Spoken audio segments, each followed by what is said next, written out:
Hey, hello, it's Mark Aylward here again, and this is a follow-up video to our first video on search engine optimization.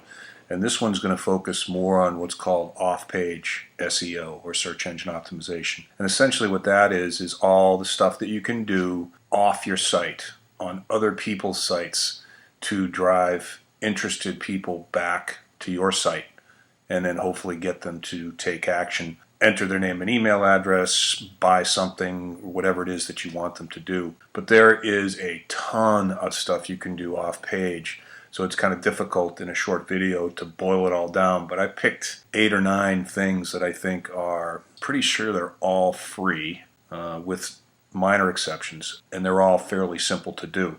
Again, it's just a matter of time. And probably if you're just starting out, whether you're an offline business trying to get some exposure online or an online business trying to establish yourself, you probably don't want to do all of these. You probably want to pick 2 or 3 maybe and just get really good at them and then pick up a 4th and then a 5th or what have you, because it's really the quality of the work that you do and the consistency with which you do it. So in no particular order, you have social bookmarking would be the first.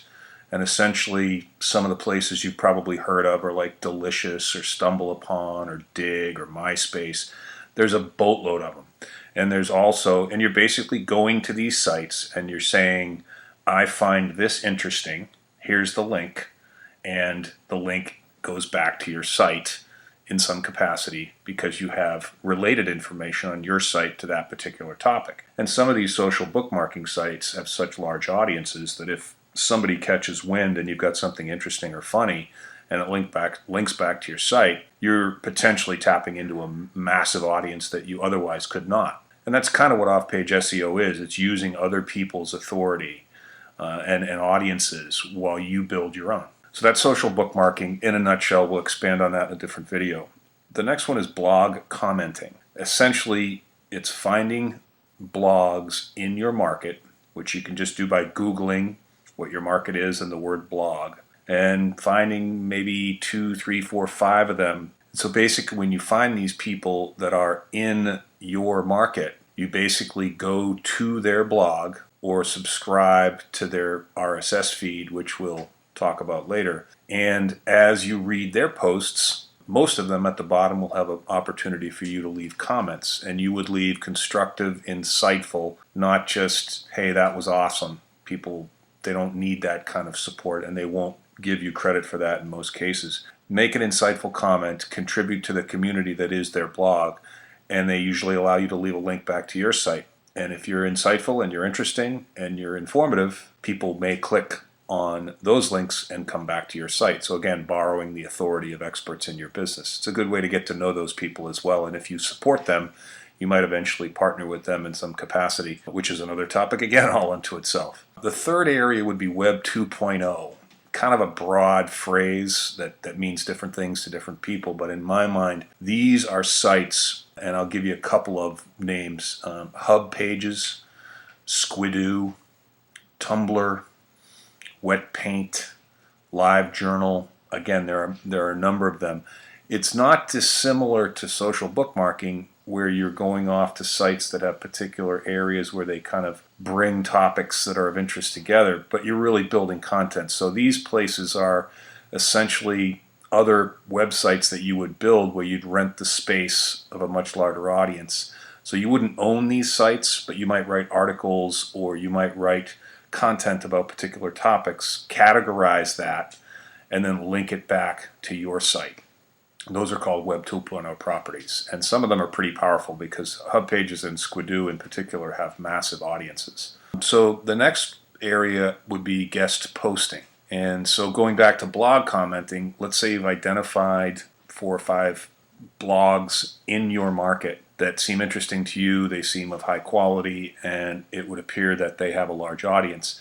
You might want to contact the webmaster, the author, the owner of that site with an introductory email, usually can be found on their blogs, contact us, and just say, I've been following your blog for quite some time, I'm very impressed with the content, I'm in the market myself, and I think I have some value to offer. I'd love the opportunity to post on your blog, and here's an example of the type of content that I might post. And if you are granted that invitation, and again, that will get into all these topics in more detail, your post would appear on that person's blog and link back to your blog, again, borrowing their audience, and you might also beginning the process of building a relationship to partner with that owner. The next one is pretty straightforward. It's just submission of your site or blog to the major directories, which are basically Yahoo, Bing, and Google. And there are a number of other directories out there. DMOZ, D-M-O-Z, is a big free one. They all have, some of these cost money. Yahoo directory costs, I think, $300. There's one called Best of the Web that's $150, one-time costs. So you may not want to jump in with those, but if you can list your blog or site with a directory, it grants you exposure. And over time, it probably would be wise to consider investing the money in doing things with Yahoo and places like Best of the Web. Next would be RSS aggregators, RSS feeds. And because this one always confused me at the beginning, I just popped up the Wikipedia definition of a news aggregator. And as you can see down here, all these phrases kind of mean the same thing. Feed reader, feed aggregator, news reader, RSS reader, blah, blah, blah. And it is software that aggregates syndicated web content such as news headlines, blogs, and podcasts in a single location for easy viewing. And I'll show you mine, or one of mine. So here's a bunch of guys that do internet marketing stuff, and I basically have subscribed to their RSS feeds, and what it does is it delivers their content to me in this format here. So by blog or by author, I get the latest posts, and I just scroll through them, and if there are any topics that are of interest to me, it's all right here, as opposed to getting individual emails from all these places and really overburdening yourself with just too much information. I can go through this 5-10 minutes and get the nuggets out of here in my marketplace, as opposed to spending 2 hours in my email. And so that's just the Google Reader. That's one of the ones I use. That's the nature of RSS feeds.